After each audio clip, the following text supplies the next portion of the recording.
नमस्कार मु दीपक सेनापति। आज शुणिबा एक पौराणिक कथावस्तु दमयंती स्वयंवर कथा। परिवेषण परशुराम बेहेरा।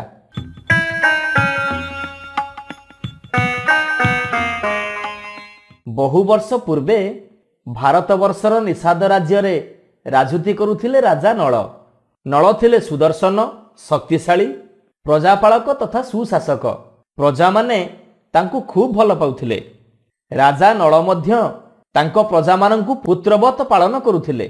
से थिले जणे दक्ष तीरंदाज ओ अप्रतिद्वंदी अश्वचालक। सेई समय रे विदर्भ राज्यर राजांकर थिला जणे अति सुंदरी कन्या। तांकर नाम हेला दमयंती। विवाह वयस उपस्थित हुंते राजा जणे उपयुक्त बरपात्र संधान रे थिला बेले राजकन्या दमयंतींकर रूपगुण संपर्क रे सबु आडे चर्चा होबाकू लागि थाए। राजा नल मध्य दमयंतींक विषय रे सुनिबाकू पाइले। आउ सेई समय रे नलंकर सुख्याति मध्य दमयंतींक कानरे पड़िला। सेमानक मध्यरु केही काहारिकू देखि नथिले मध्य दुहे दुहिंक प्रति आकर्षित हेई पड़िथिले। दिने राजा नल तांको राज उद्यान रे भ्रमण करुथिला बेले दमयंतींक चिंतारे मग्न थांती। एतिकी बेले दळे सुवर्ण पक्षधारी राजहंस सेठारे अवतरण कले। नल सेमानंकू देखि खुशी हेई गोटिए हंस को धरी पकेइले। एथर हंसटी नलंक हस्तरु मुक्ति पाइबाकू चेष्टा करी विफल होबारु मनीष स्वर रे कहिला, हे राजन, मते छाड़ी दियो, मु तमर बहुत उपकार करिबी। नल आश्चर्य हेई पचारिले, तमे मनीष परी कथा कहि पारुछ? तमे निश्चय सत्यवादी हेइथिबो। एबे कुह, तमे मोर की उपकार करिवो?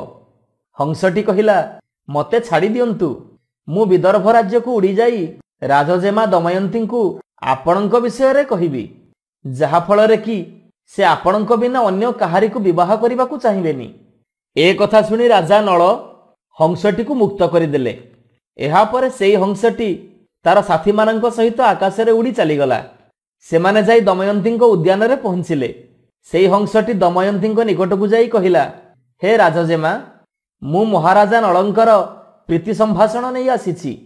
आपण तो ये संसार रे नारी मानक मध्य रे हीरा सदृश। आउ आपण जदि सेई पुरुष श्रेष्ठ नलंकु विवाह करंती तेबे आपणकर जन्म सार्थक ही जीव। दुहे दुहिंकु पाई सारा जीवन अनंत सुख उपभोग करिवे। एथिरे आपणकर मतामत कोन? एबे दमयंती हंसटी को स्नेह रे आउसी देई कहिले, हे मोर प्रिय हंस, तमे जाओ राजा नलंकु एई संदेश दियो जे मु चिरकाल तांकर होई रहिबी। तांको बिना मु आउ काहारिकू भी विवाह करिबिनी।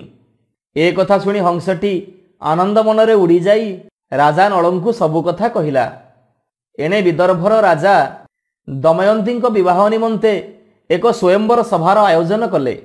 जेउठी दमयंती आमंत्रित राजन्य वर्गंक मध्यरु तार मनपसंदर स्वामी निर्वाचन करी वर्णमाला दब। एणु राजा चतुर्दिग को निमंत्रण पठेइले। एई संवाद केवल पृथ्वी नुह स्वर्ग राज्य रे मध्य पहुंचिला। स्वर्ग रे देवता माने मध्य दमयंती को पाइबा पई आशाई थिले। सेमाने मध्य स्वयंवर रे जोग देबाकू प्रस्तुत हेले। निर्धारित दिन विभिन्न देशर राजा माने अलंकार विभूषित हेई महाआडंबर सह विदर्भ रे पहुंचिले। स्वर्गर देवता मानक मध्यरु देवराज इंद्र, अग्नि, वरुण ओ जमराज मध्य सुंदर रूप परिपाटी नहीं स्वयंवर को आसुथांती।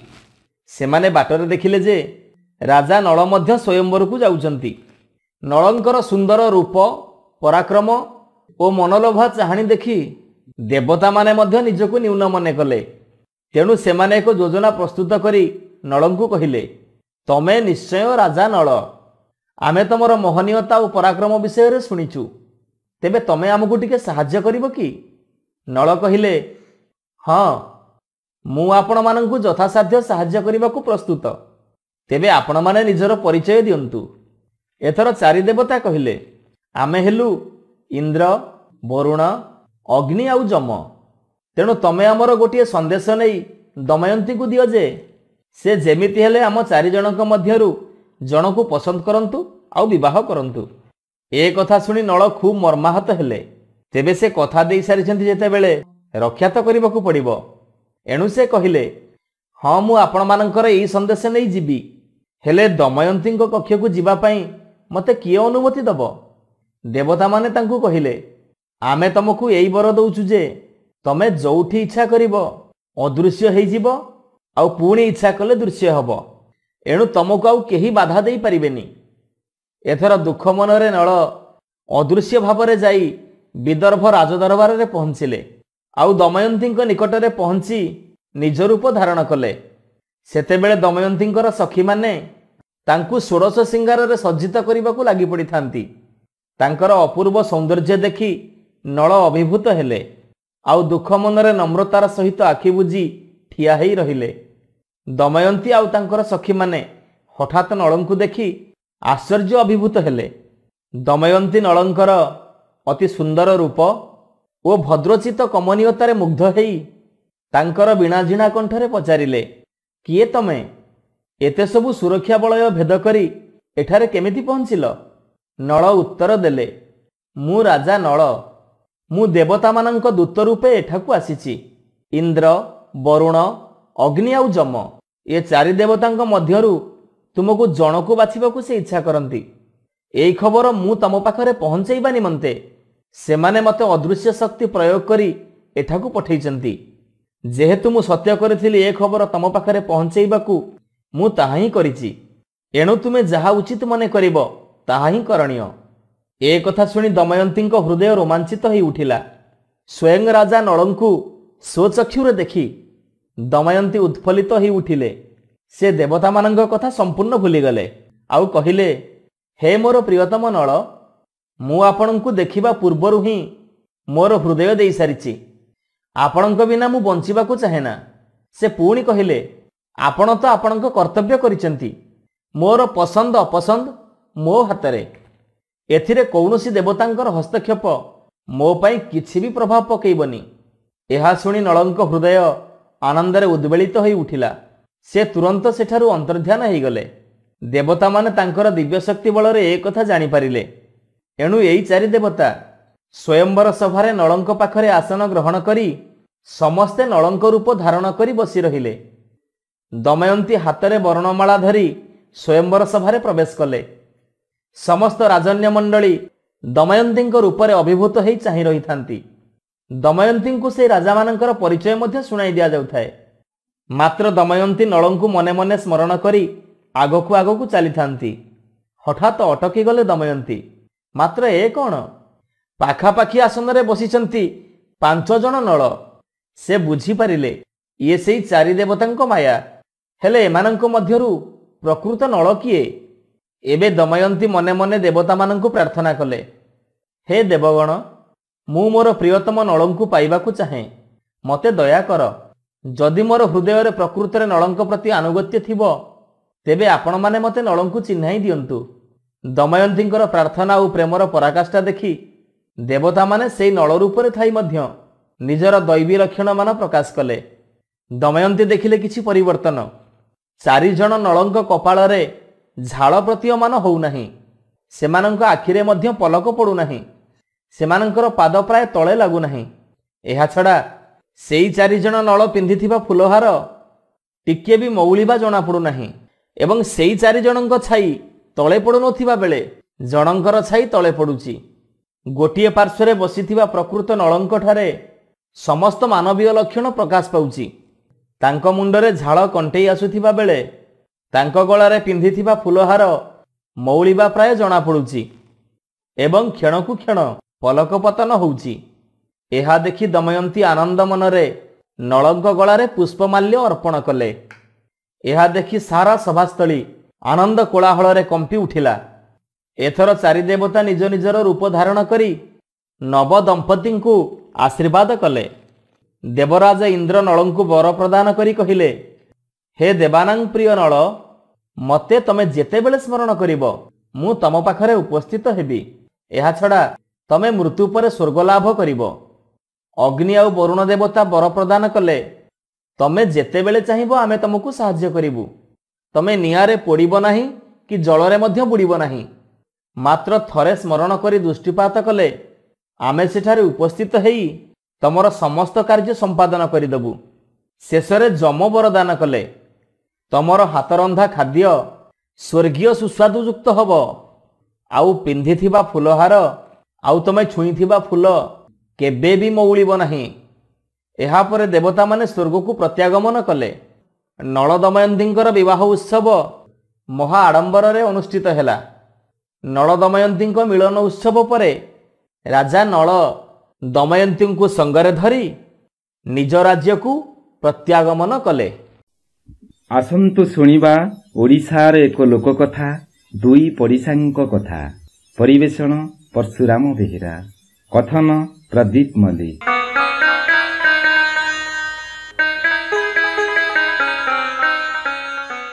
ଗୋଟିଏ ଗାଁରେ ଦୁଇଟି ସ୍ତ୍ରୀ ଲୋକ ପଡ଼ିଶା ହୋଇ ରହିଥିଲେ।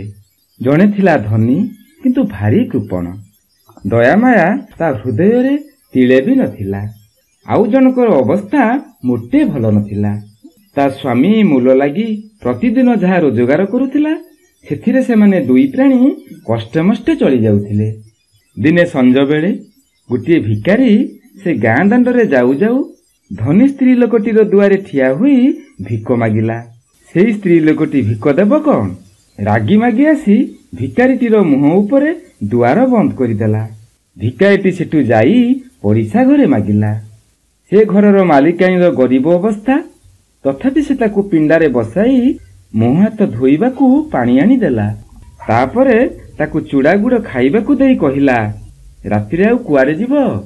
ଏଇଠି ଖାଇ ପିଇ ବିଶ୍ରାମ କର। ଭିକାରୀ ଚୁଡ଼ା ଗୁଡ଼ ଖାଇ ପାଣି ପିଇ ସୁସ୍ଥ ହୋଇ କହିଲା, ମୁଁ ଆଉ ଏଠି ରାତିରେ ରହିବି ନାହିଁ ମା, ମୁଁ ଚାଲିଯିବି। ହେଲେ ତୁମ ଦୟା ମୁଁ ଭୁଲିବି ନାହିଁ। କୁହ, କଣ କଲେ ତୁମ ଘର ସୁରୁଖୁରୁରେ ଚାଲିବ? ସ୍ତ୍ରୀ ଲୋକଟି କହିଲା, ଯାହା ଦରକାର ମୋର ତ ସବୁ ଅଛି। ଭିକାରୀଟି ଖୁସି ହୋଇ କହିଲା, ତୁମେ ଭଲ ମଣିଷ ମା, ତୁମ ଭଲ କାମର ଫଳ ତୁମେ ପାଇବ। ସକାଳୁ ତୁମେ ଯେଉଁ କାମ ଧରିବ ସଞ୍ଜ ଯାକେ ସେ କାମ କରୁଥିବ। ଏତିକି କହି ସେ ଅନ୍ଧାରରେ କୁଆଡ଼େ ଚାଲିଗଲା। ତହିଁଆର ଦିନ ସକାଳୁ ସ୍ତ୍ରୀ ଲୋକଟି ଉଠି ତାର ନୀତିଦିନିଆ କାମ କରିବାକୁ ବାହାରିଲା। ଗଲା ରାତିରେ ଭିକାରୀ କଥା ତା ମନେ ନଥାଏ। ତା ସ୍ୱାମୀ ସକାଳୁ କାମକୁ ଯିବ, ତା ପାଇଁ ଭାତ ରାନ୍ଧିଦେବ ବୋଲି ଚାଉଳ ପୁଞ୍ଜିଏ ଯାହା ତା ଘରେ ଥିଲା ତାକୁ ଆଣି କୁଲାରେ ପାଛୁଡ଼ିବାକୁ ବସିଲା। କୁଲାରେ ସେ ଚାଉଳ ପାଛୁଡୁଛି। ଯେତେ ସେ ପାଛୁଡୁଛି ତା କୁଲା ଚାଉଳରେ ଭର୍ତ୍ତି ହୋଇ ପାଛୁଡ଼ା ଚାଉଳ କୁଢ଼େଇ ହୋଇ ପଡୁଛି। କ୍ରମେ ତା ପିଣ୍ଡା, ଘର ବାହାର ସବୁଆଡେ ଚାଉଳ ଗଦା ହୋଇଗଲା। ଏତେ ଚାଉଳ କେଉଁଠି ରଖିବ ତାକୁ ବୁଦ୍ଧି ଦିଶିଲା ନାହିଁ। ତା ସ୍ୱାମୀ ଅବସ୍ଥା ଦେଖି ଆଶ୍ଚର୍ଯ୍ୟ ହୋଇଗଲା।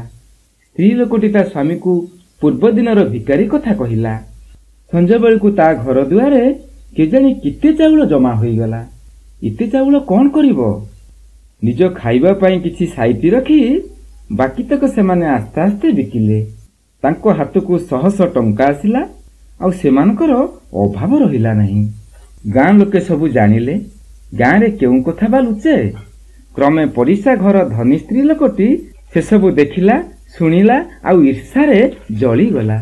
ଏଇ ଘଟଣାର କେତୋଟି ଦିନ ପରର କଥା। ସେଦିନ ସଞ୍ଜବେଳେ ପୁଣି ସେଇ ଭିକାରୀଟି ଆସି ଧନୀ ସ୍ତ୍ରୀ ଲୋକର ଘରେ ଭିକ୍ଷା ମାଗିଲା। ସେଇ ସ୍ତ୍ରୀ ଲୋକଟି ତ ଜାଣିଥାଏ ସେଇ ଭିକାରୀ ଦୟାରୁ ପଡ଼ିଶା ଘର କେମିତି ଚାଉଳ ପାଇ ଧନୀ ହୋଇଯାଇଛି। ଏଥର ସେ ଆଦର କରି ଭିକାରୀକୁ ଘର ଭିତରକୁ ଡାକି ନେଲା ଓ ଗରମ ଭାତ, ଡାଲି, ତରକାରୀ ବାଢ଼ି ତାକୁ ପେଟେ ଖୋଇଲା।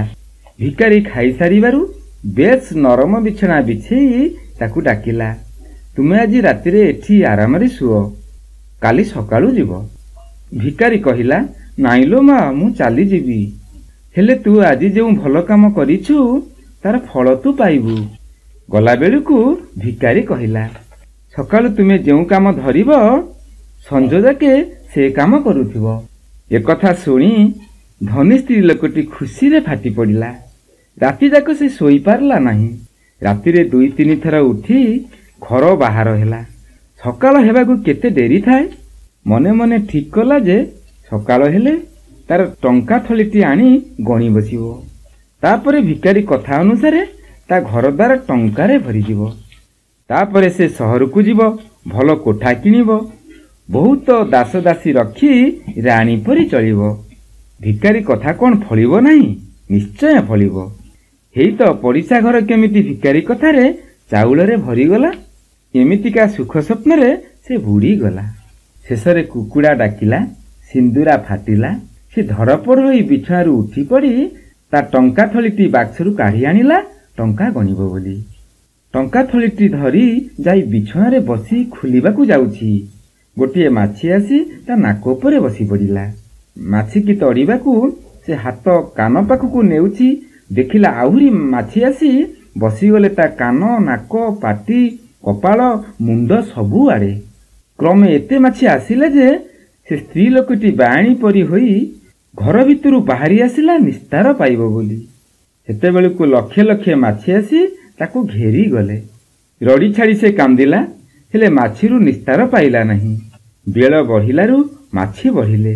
ଗାଁର ଲୋକେ ଆସି ଦେଖିଲେ ଯେ ତା ଘର ମାଛିରେ ପରିପୂର୍ଣ୍ଣ। ଭିତରକୁ ଯିବାର ଉପାୟ ନାହିଁ। ସଞ୍ଜ ଆଗରୁ ସେହି ସ୍ତ୍ରୀ ଲୋକଟି ଘରୁ ବାହାରି ଆସିଲା। ତାପରେ ସେ କୁଆଡ଼େ ଗଲା ତାକୁ ଆଉ କେହି ଦେଖିଲେ ନାହିଁ। ଏମିତି ଭାବରେ ସ୍ତ୍ରୀ ଲୋକଟି ଈର୍ଷା ଓ ଲୋଭ କରିବାର ଫଳ ପାଇଲା। ନମସ୍କାର ଶ୍ରୋତା ବନ୍ଧୁ, ଯଦି ଆପଣମାନଙ୍କୁ ଆମ ଗପ ଭଲ ଲାଗୁଥାଏ, ଆପଣଙ୍କ ମନକୁ ଛୁଉଁଥାଏ, ତେବେ ଲାଇକ୍ କରନ୍ତୁ, ସବସ୍କ୍ରାଇବ୍ କରନ୍ତୁ। ସୁନ୍ଦର ସୁନ୍ଦର କାହାଣୀ ନେଇ ଆମେ ପୁଣି ଆପଣଙ୍କ ପାଖରେ ଆଗକୁ ଆସିବୁ। ଆପଣ ସବସ୍କ୍ରାଇବ୍ କରିବା ପରେ ବେଲ୍ ଆଇକନ୍କୁ ଦବାଇବା ପାଇଁ କେବେ ବି ଭୁଲିବେନି। ଜୟ ଜଗନ୍ନାଥ।